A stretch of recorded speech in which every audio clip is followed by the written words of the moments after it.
નમસ્કાર તમામ દર્શક મિત્રો, આજે સાંજે 6 વાગે આપણે લાઈવ આવ્યા છીએ. એક સ્પેશિયલ મુદ્દાની ચર્ચા કરવાની છે. આજે રવિવાર છે, લગભગ બધા ઘરે હશે, આનંદ મજામાં હશે.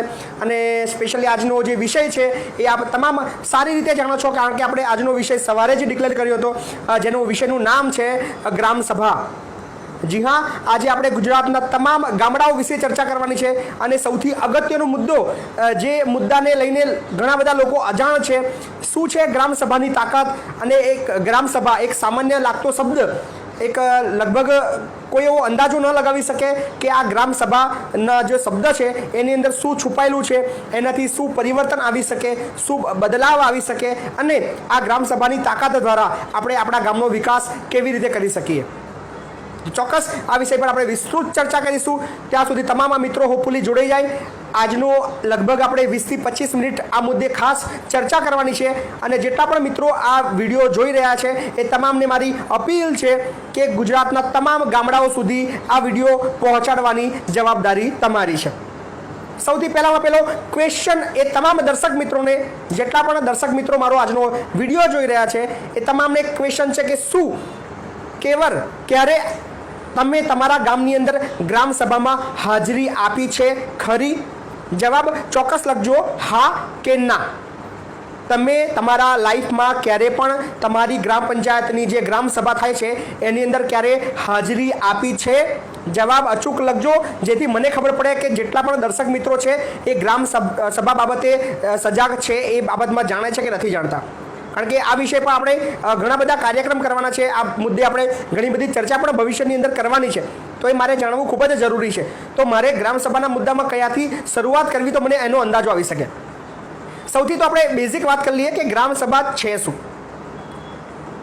ગ્રામ સભા એ ગ્રામ પંચાયતોની અંદર એક એવી મિટિંગ છે જે મિટિંગની અંદર ગ્રામ પંચાયતના ચૂંટાયેલા જે સભ્યો છે, સરપંચ છે, એ સિવાય પણ ગામના કોઈ પણ પબ્લિક, જે આમ પ્રજા છે જે 18 વર્ષથી ઉપરની છે અને એ ગામની અંદર મતદાર ધરાવે છે, એ તમામને એ સભાની અંદર હાજરી આપવાનો મોકો મળે છે. એ આખી સભા મિટિંગ સાંભળવાનો મોકો મળે છે, એમને રજૂઆત કરવાનો મોકો મળે છે. તો આ છે ગ્રામ સભાની મજા. ગ્રામ પંચાયતની અંદર દર મહિને મિટિંગ થતી હોય છે, જેને સામાન્ય સભા કહેવામાં આવે છે. એ સામાન્ય સભાની અંદર ગામની જે આમ પબ્લિક છે જે ચૂંટાયા નથી એ લોકોને એ સભામાં એન્ટ્રી નથી મળતી.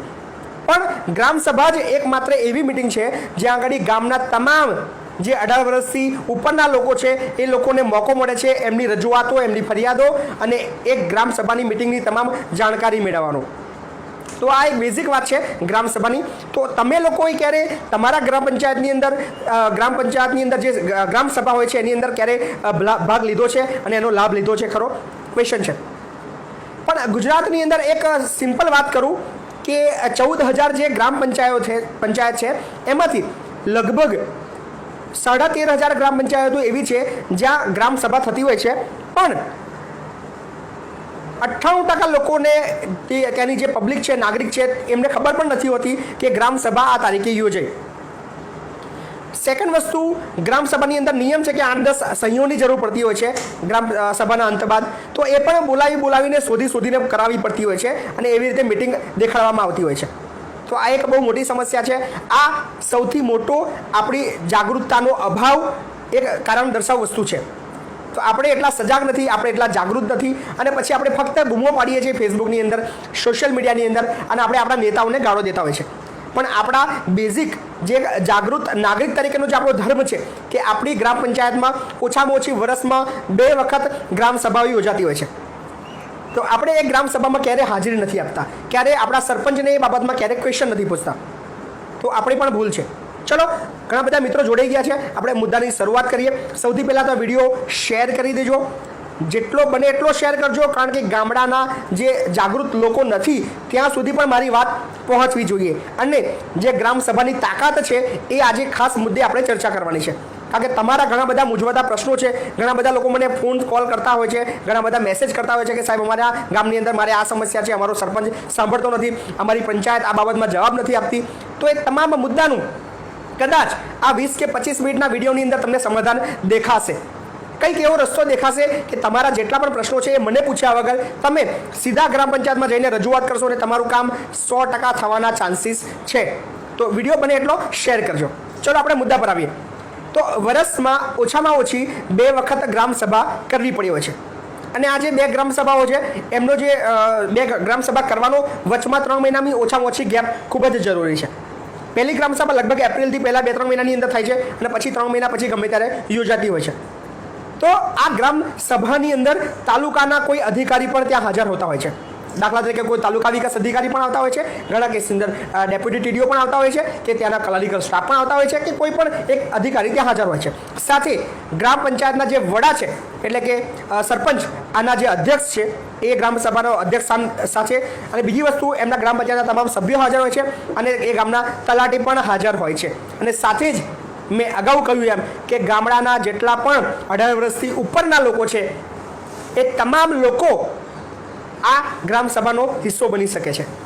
આ ગ્રામસભાની અંદર તમારા ગામની અંદર તમારી જેટલી પણ સમસ્યાઓ છે એ તમે ઊભા થઈને તમારા સરપંચને કહી શકો છો, તમારા તલાટીને કહી શકો છો, તમારા જે ચૂંટાયેલા જેટલા પણ અધિકારીઓ છે, જેટલા સભ્યો છે તમામને કહી શકો છો, રજૂઆત કરી શકો છો. અને સ્પેશિયલી સૌથી મોટી વાત, તમારા જેટલા પણ વિકાસના અટકેલા કામો છે, આવનારી જેટલી પણ ગ્રામસભાઓ છે એની અંદર અચૂક હાજરી આપવાની છે. અને તમે જે ઈચ્છા હોય કે મારા ફરિયાની અંદર રોડ બાકી છે, બ્લોકનું કામ બાકી છે, ગટરનું કામ બાકી છે, કે મતલબ જે બી નાની મોટી જે જવાબદારીઓ કામ બાકી છે એ તમારે ગ્રામસભામાં એ પ્રશ્ન ઉઠાવવાનો છે અને એનો પરફેક્ટલી તમારે ઠરાવ કરાવવાનો છે તમારી સામે જ.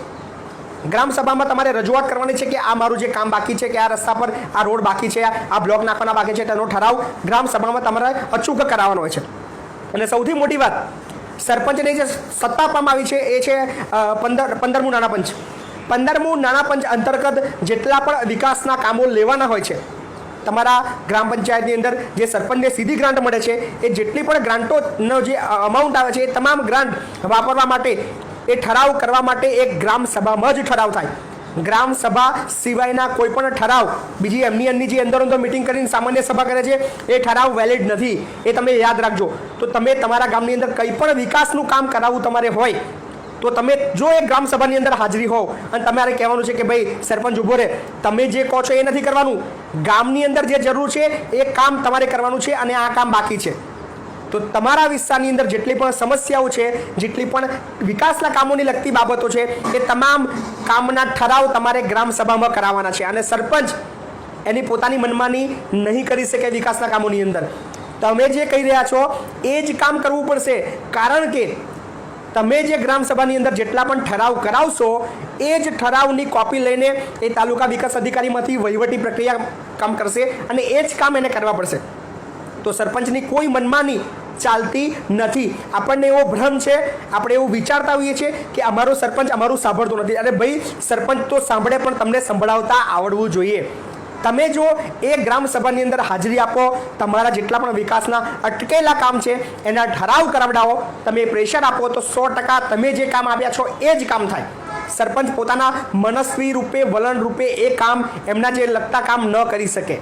આ તમને હું ખાતરી આપું છું. અને આ ગ્રામસભાનો પાવર છે. પણ આપણે જાગૃત નથી. આપણે જાગૃત નાગરિક અધિકાર તરીકે આપણે આપણા અધિકારો જાણતા નથી. એને લઈને ઘણી બધી સમસ્યાઓ ઉત્પત્તિ હોય છે. તો જાગૃત બનો અને ગ્રામસભાનો ફાયદો ઉઠાવો. અને સ્પેશિયલી વાત કરીએ ગ્રામસભાની અંદર સંખ્યાની, તો હું પણ એક સરપંચ રહી ચૂક્યો છું. તો મને તો આનો બેઝિકલી સારો અનુભવ છે. અને એક વાત હું આગળ અચૂક કહીશ કે ગુજરાતને પણ સમગ્ર ભારતની અંદર હું આ વસ્તુની ચેલેન્જ આપીશ કે મેં જે ગ્રામસભાઓ કરી છે એટલી ગ્રામસભાઓ કદાચ ભારતના કોઈ પણ ગામડાની અંદર નથી થઈ. હું મારા કરિયરમાં, સરપંચના કરિયરમાં દર મહિને ગ્રામસભા યોજતો. અને એ ગ્રામસભા કેવી હતી, જે તમે વાંચ્યું હશે ભૂતકાળમાં કે આઝાદી પહેલાં ગામના જે ભાગોળ છે, ગામનો જે ચોરો છે, ત્યાં આગળ સરપંચો બેઠા હોય, સરપંચ અને ગામની પબ્લિક ત્યાં આવે, એમની રજૂઆત કરે, એમની વાતચીત કરે અને એમની જે પ્રશ્નો છે એ સાંભળે, એવી ગ્રામસભાઓ થતી. પણ હાલની તારીખમાં તો 4 ખૂણાની અંદર ચૂપચાપ ગ્રામસભાઓ પતી જતી હોય છે. ચૂપચાપ 2-4 એમના જે માનીતા લોકો હોય એમને સંયોગ બોલાવીને ગ્રામસભા પૂરી કરી દેતા હોય છે. પણ મેં મારા કરિયરની અંદર રાત્રે 8 વાગે જ્યાં તલાટી બેઠા હોય, ગ્રામ પંચાયતના તમામ સભ્યો બેઠા હોય, તાલુકા પંચાયતના સભ્યોને પણ હું આમંત્રણ આપતો, ઘણીવાર કોઈ અધિકારીને પણ બોલાવતો, હું બેસતો અને સાથે ગામના તમામ ભાઈ બહેનોને મોકો આપતો, તમામ ધર્મ, તમામ સમાજના લોકોને મોકો આપતો. આખું ગામ એ ગ્રામસભાની અંદર હાજર હોય. મારા વિરોધીઓને તો સામેથી હું ફોન કરું કે ભાઈ આજે સાંજે 8 વાગે ગ્રામસભા છે અને તમારે ખાસ હાજરી આપવાની છે. કારણ કે મેં જેટલા પણ વિકાસના કામો કર્યા છે એ બધા કામ મને બતાવ્યા કોને? મારા વિરોધીઓએ. તો વિરોધીઓનો ખૂબ ખૂબ આભાર. આજે જે પણ છું અને જે પણ મારી પાસે નોલેજ છે, જેટલો પણ વિરોધ વેઠવાની શક્તિ છે, જેટલો વિરોધ વેઠવાની ક્ષમતા આવી છે, એ બધું તમારા થકી આવી છે. તો શરૂઆત મેં ગામડાથી કરી હતી. તો મારા ગામડાના જેટલા પણ વિરોધી છે બધા મારા ગુરુ કહેવાય. તો મારા પહેલાં વંદન છે એમને. અને ખાસ એ ગામની અંદર મહિલાઓને પણ એટલી છૂટ આપવામાં આવતી કે તમારા જે પ્રશ્નો છે એ રજૂઆત ગામની અંદર જાહેરમાં સ્પીકર હોય, માઇક આપવામાં આવે કે તમે બોલો. તમામને પૂરી છૂટ આપવામાં આવી જોઈએ કે એમની રજૂઆતો એ જાહેર કક્ષાએ મૂકે અને સરપંચને પણ એનો અંદાજો આવે અને જાહેરમાં જો સમસ્યા આવશે તો સરપંચને એનો ડર રહેશે કે આ રજૂઆત ગામની અંદર જાહેરમાં થઈ છે તો આ કામ મારે અચૂક કરવું પડશે. પણ સરપંચ ક્યારેય વિરોધ વેઠવાની તાકાત નથી ધરાવતો. એ ચૂપચાપ સંતાઈને નીકળી જાય છે અને જાહેર ગ્રામ સભા કરવાની કે યોજવાની એમની તાકાત જ નથી. પણ શા માટે? તમારે કાંઈ ખોટું ન કરવું હોય અને તમારે ખરેખર સારું કામ કરવું હોય, સાચું કામ કરવું હોય કે તમારા ગામની અંદર શું શું પ્રશ્નો છે, શું શું સમસ્યાઓ છે એ જાણવી હોય તો જાહેર ગ્રામ સભા કરો. ગામની અંદર ભાગોળ હોય ત્યાં સ્પીકરને માઇક લઈને બેસી જાઓ. 2-5 દિવસ પહેલાં જાહેરાત કરો કે આટલા વાગે ગ્રામ સભાનું આપણે આયોજન છે. તમામ મિત્રોએ ખાસ હાજરી આપવાની છે. તો સરપંચ તરીકે તમને ખબર પડશે કે તમારા ગામની અંદર લોકો શું ઈચ્છે છે. તમે બહુ બધા સપના બતાવતા હોય, તમે તમારા મગજની અંદર બહુ બધા પ્લાન બનાવ્યા હોય, પણ લોકો શું ઈચ્છે છે, લોકોની શું સમસ્યા છે એ જ્યાં સુધી તમે નહીં સમજો તો તમે તમારા ગામને આદર્શ ક્યારેય નહીં બનાવી શકો. તો એના માટે જાણવું પડશે તમારા ગામના નાગરિકોની સમસ્યા. તો એમને છૂટ આપો, જાહેરમાં બોલાવો ગ્રામ સભામાં, એમને માઇક આપો, એમને કહો કે ભાઈ તારે જે મનમાં આવે એ તું બોલ. અને જો બોલશે તો તમને ખબર પડશે કે તમારે કયા વિકાસના કામો કરવાના છે. તો આ એક રસ્તો છે. અને સ્પેશિયલી એ નાગરિકો તમારા જેટલા પણ અટકેલા કામો છે એ તમારા ગામની અંદર જાહેર ગ્રામ સભાનું જ્યારે પણ આયોજન થાય અને જો જાહેર ગ્રામ સભા ના યોજતા હોય તો તમે તમારા સરપંચને કહેજો, લેખિતમાં આપજો કે જ્યારે પણ ગ્રામ સભાનું આયોજન કરો મને તમારે લેખિતમાં જાણ કરવાની છે. એ સરપંચ બંધાયેલો છે તમને લેખિતમાં જાણ કરવા માટે. એમના જાહેરનો જે પંચાયત જે છે ત્યાં આગળ પણ બોર્ડ મારતો હોય છે અને પટાવાળાની પણ જવાબદારી આવે છે કે લોકોને જાણ કરે. તો આ બધા ઓપ્શન છે. તમારા જેટલા પણ વિકાસના કામો હોય તમારા ગ્રામ સભાથી કરાવી શકો છો. અગેન કહીશ કે જેટલા પણ નવા મિત્રો જોડાઈ ગયા છે એ વિડીયોને તમારે શેર કરવાનો છે. ગામડાની વાત છે, ગ્રામ સભાની વાત છે અને ગ્રામ સભાની તાકાતની વાત છે. બીજી ખાસ વાત કે ગ્રામ સભાની અંદર બહુ બધા ઠરાવો થતા હોય છે. બાંધકામની મંજૂરીના ઠરાવ હોય, નંબર 6ની જે હોય એની ચર્ચા થતી હોય, આકારણી પત્રકની ચર્ચા થતી હોય છે, વેરા વસૂલાતની ચર્ચા થતી હોય છે, ગામની અંદર વિકાસના લેવાના કામોની ચર્ચા થતી હોય છે, ભવિષ્યની અંદર શું પ્લાનિંગ કરવું છે એ બાબતની ચર્ચા થતી હોય છે, ગામની અંદર શું સમસ્યાઓ છે એ બાબતની ચર્ચા થતી હોય છે, ગામની અંદર ગયા વર્ષમાં શું શું કામ કર્યા એ બાબતની પણ ચર્ચા થતી હોય છે. તો આ તમામ મુદ્દાને લઈને સ્પેશિયલી રેશન કાર્ડના લઈને પણ મુદ્દાની ચર્ચા થતી હોય છે. ઘણા લોકોને APL BPLના પણ ઘણા બધા સમસ્યાઓ છે કારણ કે જેને જે મળવું જોઈએ એ મળતું નથી અને આ બાબતની અંદર ક્યારે કોઈ અવાજ નથી ઉઠાવતું. પણ આ ગ્રામ સભામાં તમે મુદ્દો ઉઠાવીને તમને જો લાગે છે કે તમે BPLની કેટેગરીમાં આવો છો પણ તમારું APL છે કે તમને લાભ નથી મળતો, તમે એની અંદર ઠરાવ કરાવડાવો. ગ્રામ સભાનો જે ઠરાવ તાલુકામાં જશે તો તાલુકાની એટલી તાકાત નથી કે તમારા જે કામ છે એને અટકાવી શકે. તો ગ્રામ સભાનો ઠરાવ, સાહેબ હું એક વાત કહીશ કે ગ્રામ સભાની અંદર જે ઠરાવ થાય એને ચેલેન્જ આપવાની તાકાત સુપ્રીમ કોર્ટમાં પણ નથી. જી હા, આ ગ્રામ પંચાયતની જે એક સભા છે એ કોઈ એસેમ્બલીથી કમ નથી. એક લોકસભાનું જે સંસદીય ક્ષેત્ર બેસતું હોય અને એક બાજુ ગ્રામ સભા બેઠી હોય એના કરતાં ગ્રામ સભાની તાકાત વધારે હોય છે. અને ગ્રામ સભાની અંદર જે ઠરાવ થાય એને કોઈ પણ ચેલેન્જ ન કરી શકે એટલી તાકાત ગ્રામ સભામાં છે. અને એમાં કોઈ માથું બી ના મારે. સરપંચ જે ગ્રામ પંચાયતનો છે એક જાતનો એક PM છે. તમે જો સરપંચ છો તો તમે તમારા ગામના પ્રધાનમંત્રી છો. જે પ્રધાનમંત્રીને જે પાવર આપવામાં આવ્યો છે એ જ પાવર તમારી પાસે છે, પણ તમે એનો ઉપયોગ કેવી રીતે કરો છો એ તમારી પર ડિપેન્ડ કરે છે. તમારામાં એટલી તાકાત હોવી જોઈએ કે તમારા ગામની અંદર વિધાઉટ પરમિશન પોલીસ પણ ના આવી શકે. આ પાવર સત્તા સરપંચ પાસે હોઈ શકે છે, પણ સરપંચ એટલો એજ્યુકેટેડ અને એટલો પાવરફુલ હોય કે તમારા પૂછ્યા ગામની અંદર કંઈ પણ ખોટું ના થાય. અને ઘણા બધા કામ એવા છે કે જે નિયમન નથી, પંચાયત ધારામાં નથી, પણ સરપંચ જો ઈચ્છે તો એ બધું કામ એની પોતાની આવડતથી કરી શકે છે. કે સાહેબ તમારા ગામની અંદર કોઈ પણ ઝઘડો થાય એ તમારી પરમિશન વગર પોલીસ સ્ટેશન જવું પણ ના જોઈએ. એ આવડત તમારામાં હોવી જોઈએ અને તમારું એટલું માન સન્માન તમારા ગામની અંદર એ બાબતમાં હોવું જોઈએ કે ના, અમારા ગામનો જે સરપંચ છે આ બાબતમાં ચોક્કસ ન્યાય આપશે જ. અને જો તમે ન્યાય ના આપી શકો કે જો સંતુષ્ટ ન થાય તો પછી પોલીસ સ્ટેશન જાય, એ ડઝન્ટ મેટર. પણ તમારી પ્રાથમિક જવાબદારી બને છે કે તમે તમારા ગામની અંદર કોઈ પણ નાગરિકો જો ઝઘડા કરતા હોય એ કમસે કમ પોલીસ સ્ટેશન તમારા પરમિશન વગર કે તમારો ન્યાય આપ્યા વગર ન જજો હોય. આ એક આવડતની વાત છે. આ કોઈ પંચાયત ધારામાં લખેલું નથી, પણ પોતાની ગરિમા અને પોતાના ગામનું સારું થાય એ બાબતની કાળજી રાખવાની જવાબદારી તમારી છે, કારણ કે તમે તમારા ગામના સરપંચ છો.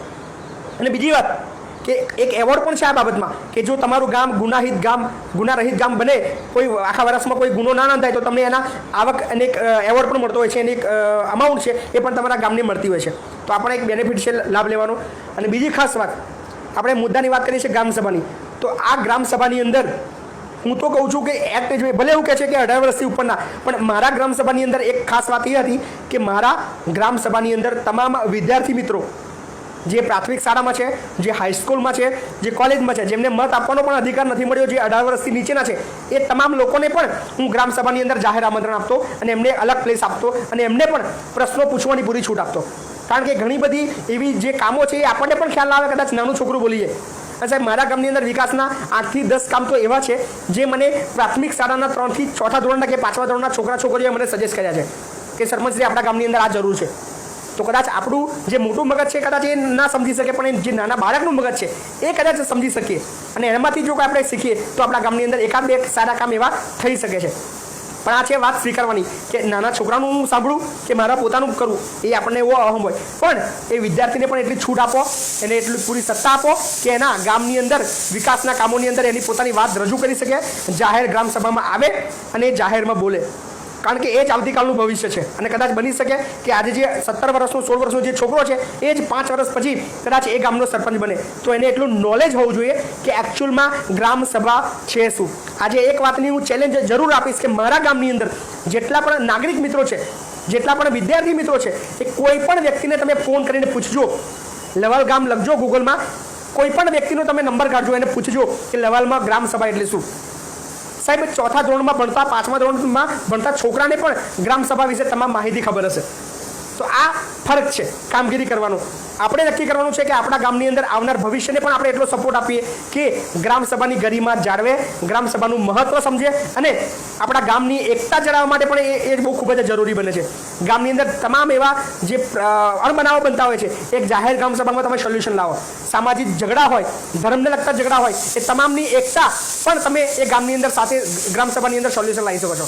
બધું આપણા પર ડિપેન્ડ કરે છે કે આપણે આ બધી કામગીરી કેવી રીતે કરવી છે. તો ખાસ વાત, જેટલા પણ મિત્રોને જેટલી પણ ગામડા લગતી સમસ્યાઓ હોય એ તમામ રજૂઆત તમારે લેખિતમાં તો ગ્રામસભામાં કરવાની છે, પણ જાહેરમાં ઊભા થઈને તમારે બોલવાનું છે કે સરપંચશ્રી, તાલુકા વિકાસ અધિકારી શ્રી કે તલાટીશ્રી, આપણા ગામની અંદર આ સમસ્યા છે, તમારે સોલ્યુશન કરવું પડશે અને એનો કાયદેસરનો ઠરાવ તમારે કરાવવાનો છે. ખાલી રજૂઆત નથી કરવાની. એક વાત યાદ રાખજો કે તમે માત્ર રજૂઆત કરીને બેસી જશો, તમારો જો એ શબ્દનો ઠરાવ નહીં થાય તો તમારું કામ નહીં થાય. તો કાયદેસરનો તમે કહેજો, ઊભા થઈને કહેજો કે ભાઈ અમારા સામે ઠરાવ લખ. ટીડીઓને કે જે તમારા જે તલાટી કમ મંત્રી બેઠા હોય અને સરપંચ એમને કહેવાનું કે આ ગ્રામસભા જે ચાલુ છે એ અંતર્ગત જ તમે ઠરાવ અમારી સામે લખજો. અને જેવી ગ્રામસભા પૂર્ણ થાય ત્યાં ક્લોઝિંગમાં બધાની સહીઓ લઈ લેજો. કારણ કે શું થતું હોય છે, ગ્રામસભા કદાચ જાહેરમાં યોજાઈ પણ ગઈ, તમે તમારી રજૂઆત કરી પણ દીધી, પણ ઠરાવ ત્યાં જો ઠરાવ બુકમાં નહીં લખાય તો તમારા ગયા પછી તમારી સહીઓ તો પહેલાં 2-4 પેજ છોડાઈને સહીઓ લેશે અને જે બાકી 2-3 જે પેજ રહ્યા છે કોરામાં એમના મનગમતા ઠરાવ કરશે અને એમના જે વિકાસના જે કામો કરવા છે એ બધા કરશે. પણ તમારી જવાબદારી બને છે જાગૃત નાગરિક તરીકે કે એ ગ્રામસભામાં તમારે હાજરી આપવાની છે. ઠરાવ પણ ઠરાવ બુકની અંદર તમારી સામે લખાવા જોઈએ અને જ્યાં ગ્રામસભા પૂર્ણ થાય ઠરાવના અંતે તમારે સહી કરી દેવાની છે, જેથી નવો ઠરાવ તમારી ગેરમોજૂદગીમાં ન થાય. કારણ કે મોટા મોટા કૌભાંડો, એમના મનગમતા લોકોને લાભ પહોંચાડવાના કૌભાંડો, એ બધું તમારી ગયા બાદ થતા હોય છે. તો આપણી અજ્ઞાનતા જ કદાચ આપણો શિકાર બની શકે. આપણે એવું કહીએ કે હું તો ગ્રામસભામાં ગયો હતો પણ જે વિકાસનું કામ કર્યું એ તો ઠરાવની વાત જ નથી થઈ. તો એ તમારી ભૂલ છે. ઠરાવ થઈ ગયો છે, તમારા ગયા પછી જે જગ્યા રાખી હતી 2-3 પેજની એની અંદર એ મનગમતો ઠરાવ કરી દીધો અને એનું કામ કરાવી દીધું અને તમારા પ્રશ્નો રહી ગયા. પછી એવું કે આટલું ફંડ હતું, આની અંદર આટલા કામ થયા હતા, આટલી કામની રજૂઆત થઈ હતી, આટલા રહી ગયા. તો એવું ના બને એટલા માટે સજાગ રહેજો. ગ્રામસભાના અંતે ઠરાવ બધા લખાઈ દેજો અને તરત ત્યાં સહીઓ કરી દેજો, જેથી નવી કોઈ ઠરાવ એડ ના કરી શકે. તો આ હતી આજની ગ્રામસભાની ચર્ચા. તો આપને કેવી લાગી ચોક્કસ કોમેન્ટ્સ બોક્સની અંદર લખતા રહેજો અને આ વિડીયો ગુજરાતના તમામ ખૂણા સુધી પહોંચાડજો અને ગ્રામસભાનો વધુમાં વધુ લોકોને લાભ આપજો. અને સ્પેશિયલી એ સરપંચ મિત્રો કે સરપંચ મિત્રો તમારી જવાબદારી છે કે તમારા ગામના નાગરિકો છે એને તમારા ગ્રામસભાની અંદર લાવવું. અને સાહેબ એક સરપંચ તરીકે તમને હું ક્વેશ્ચન ચોક્કસ કહીશ કે તમારી ગ્રામસભામાં જો 500 લોકો તમારા ગામની અંદર હાજર ના રહે તો સાહેબ તમારી નિષ્ફળતા છે. હું ચોક્કસ એ સરપંચને કહીશ કે જે સરપંચની ગ્રામ સભામાં 500 લોકો નાગરિકો હાજર નથી રહેતા એ નિષ્ફળ સરપંચ છે, જેની હું ખાતરી આપું છું. સાહેબ ગામની અંદર ઢગલાબંધ અસંખ્ય પ્રશ્નો છે અને તમે એવું ના વિચારતા કે તમારી ગ્રામ સભાની અંદર કોઈ રજૂઆત કરવા નથી આવતું, એનો મતલબ એવો છે કે તમારા ગામની અંદર કોઈ પ્રશ્ન નથી.